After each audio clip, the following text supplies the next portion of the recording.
Shalom, selamat pagi saudara yang diberkati oleh Tuhan Yesus Kristus. Jumpa lagi bersama dengan kami, Gracia Hope Compassion Channel.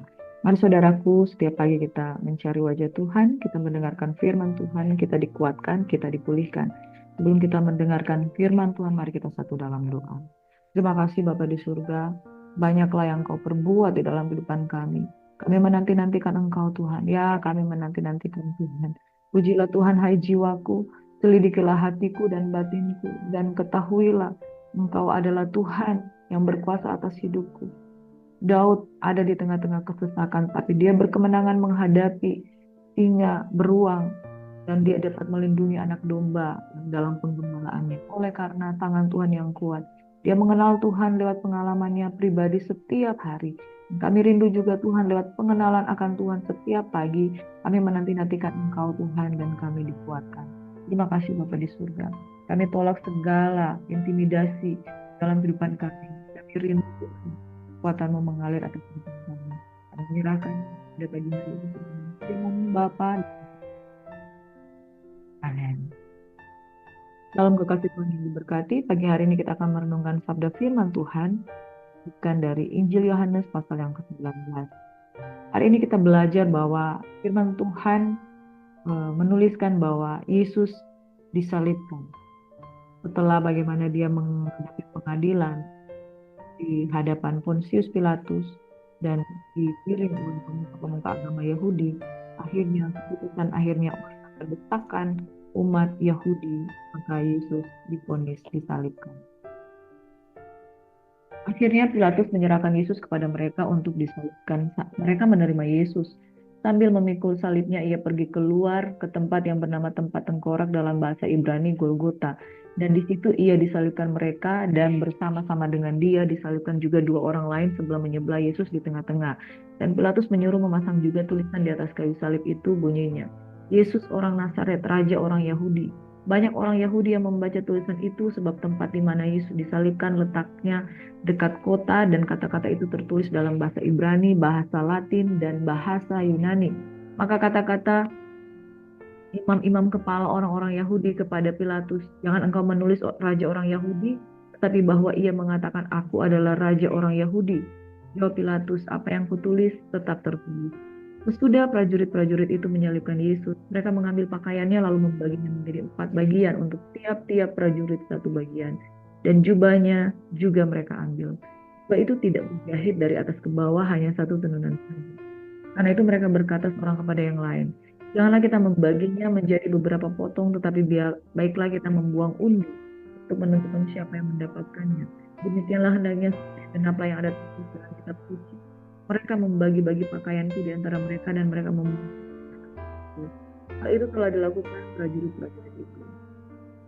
Dan dekat salib Yesus berdiri ibunya dan saudara ibunya, Maria istri Klopas dan Maria Magdalena. Ketika Yesus melihat ibunya dan murid yang dikasihinya di sampingnya, berkatalah ia kepada ibunya, Ibu, inilah anakmu. Kemudian katanya kepada murid-muridnya, inilah ibumu. Dan sejak saat itu, murid itu menerima dia di dalam rumahnya. Ayat yang ke-28 hingga ayat yang ke-30, Yesus. Sudah itu karena Yesus tahu bahwa segala sesuatu telah selesai, berkatalah ia, supaya genaplah yang ada tertulis dalam kitab suci, aku haus.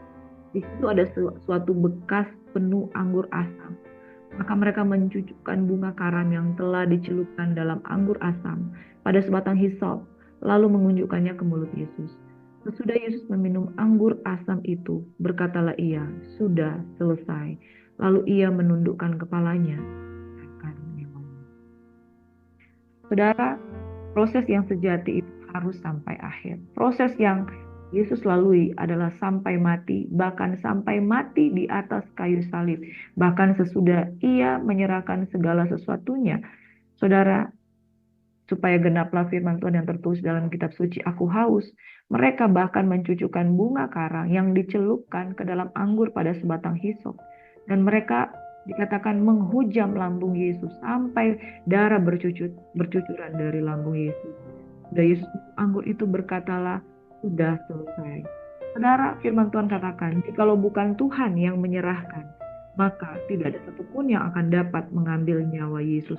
Tetapi karena Bapa di surga yang memerintahkan, menyuruh anaknya untuk melakukan segala sesuatu yang dikehendaki Bapa, yaitu menyerahkan nyawa dan mati di kayu salib, maka kuasa itu diberikan untuk mengambil nyawa Yesus. Tapi kemudian pada hari yang ketiga dia bangkit.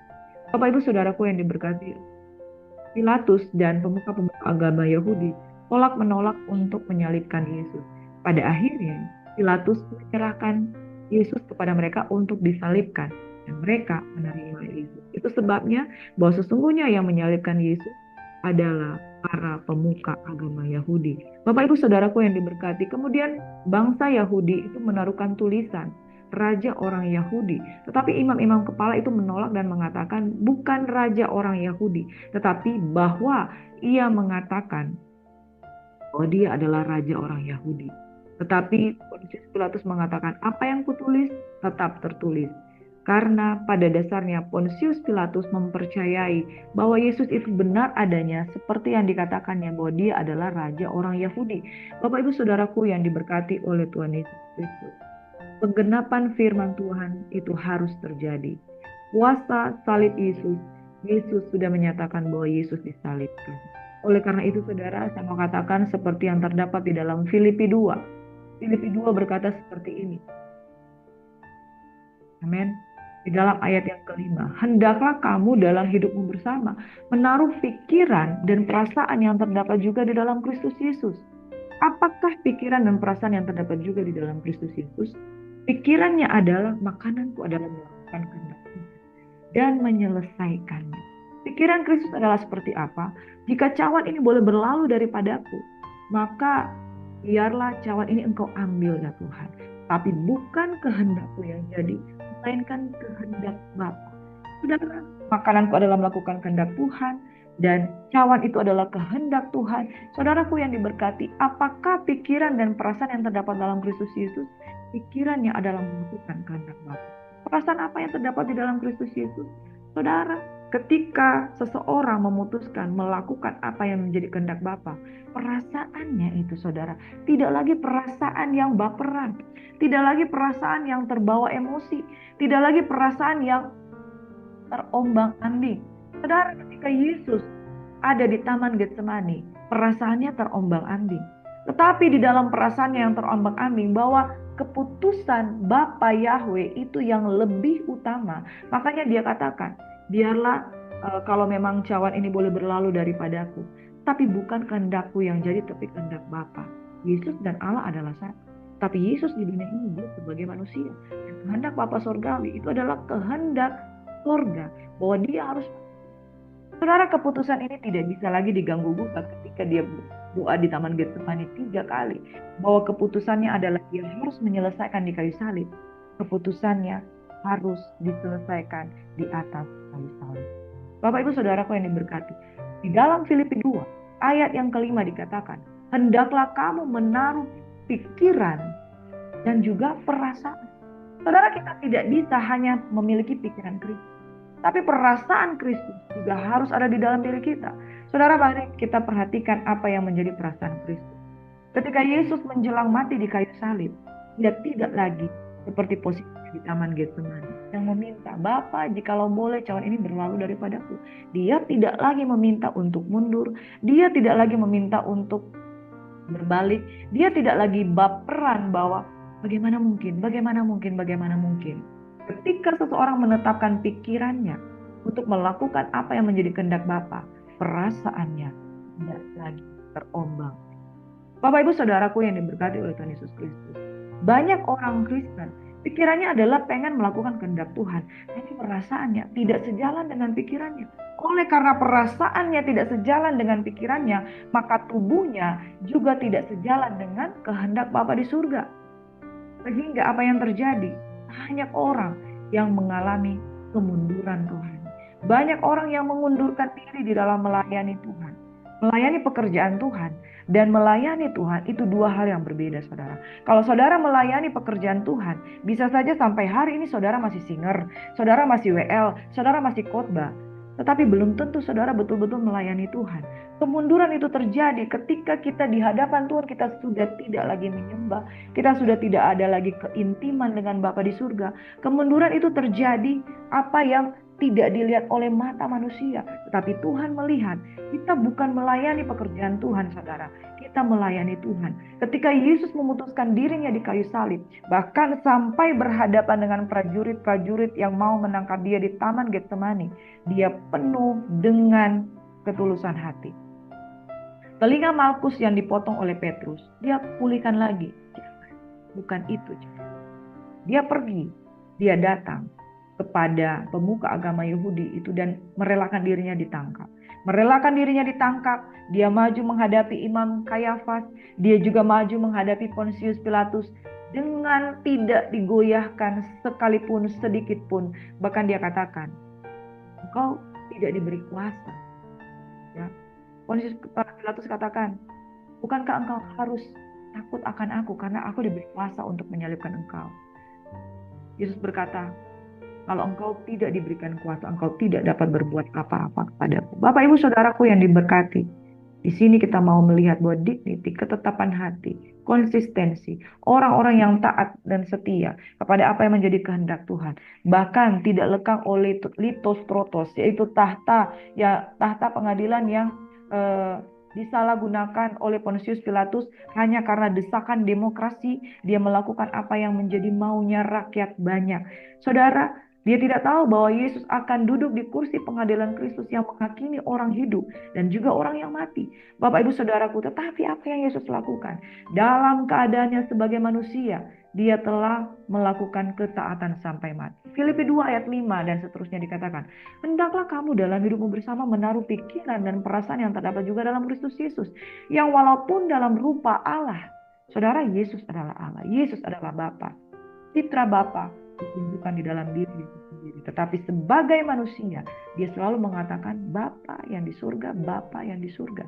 Karena dia mewakili satu wujud manusia di dunia ini, yang walaupun dalam rupa Allah tidak menganggap kesetaraan dengan Allah itu sebagai milik yang harus dipertahankan.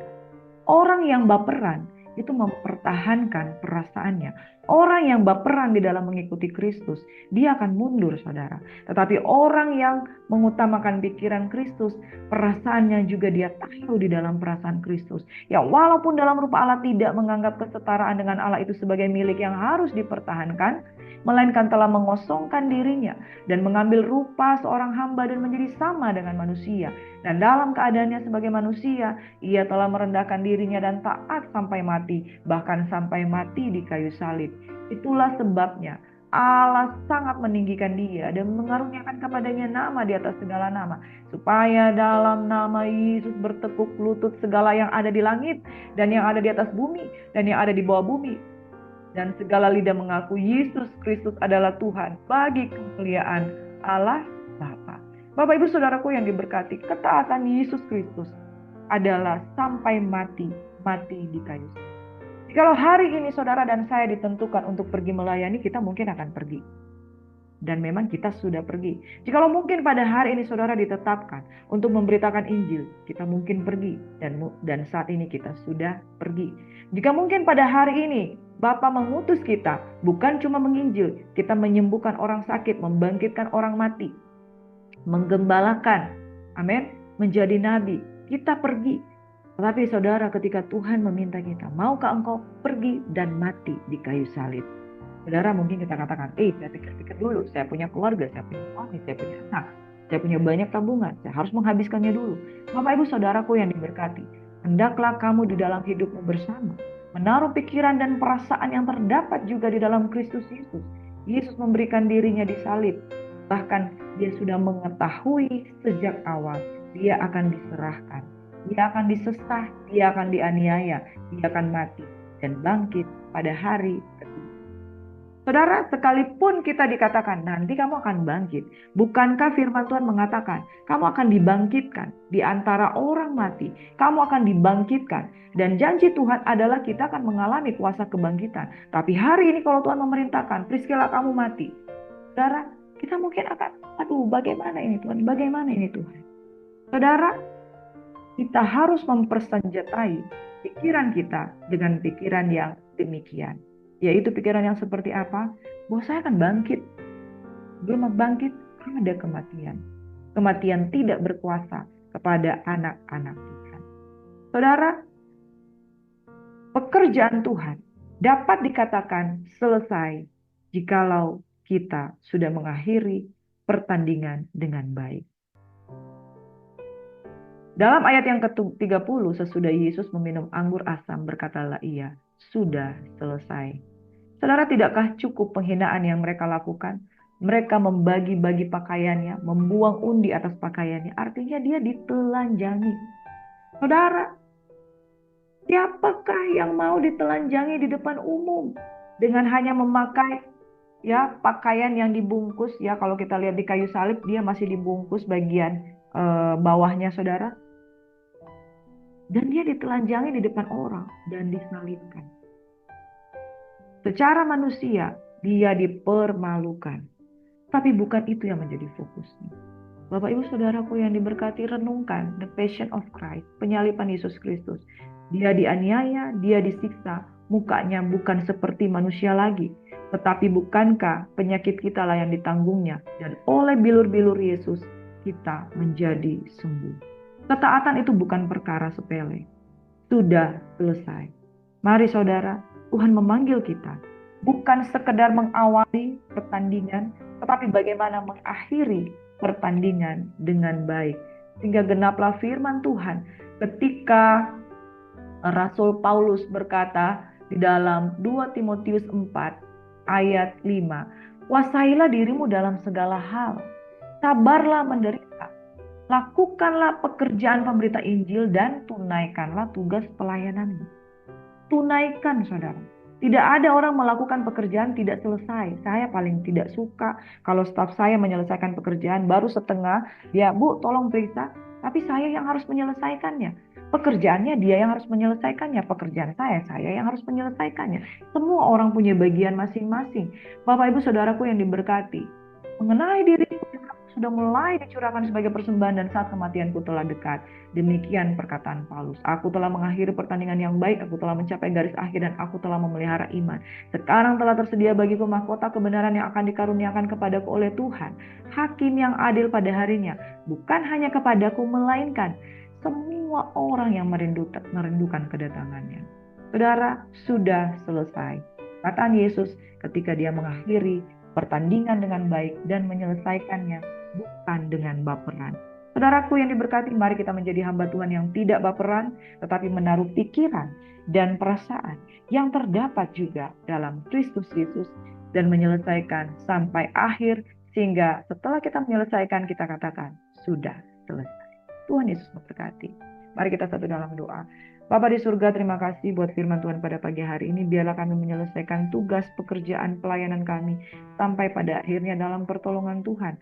Kami terlalu percaya orang yang mengenal Tuhan akan tetap kuat dan bertindak. Sekalipun ada masalah, kita juga akan berkata, jikalau cawan ini boleh berlalu daripadaku Tuhan, tapi biarlah kehendak Bapa yang jadi. Mungkin ada masalah-masalah yang tidak bisa berlalu dari dalam kehidupan kita, tapi benar adanya kita harus menghadapi.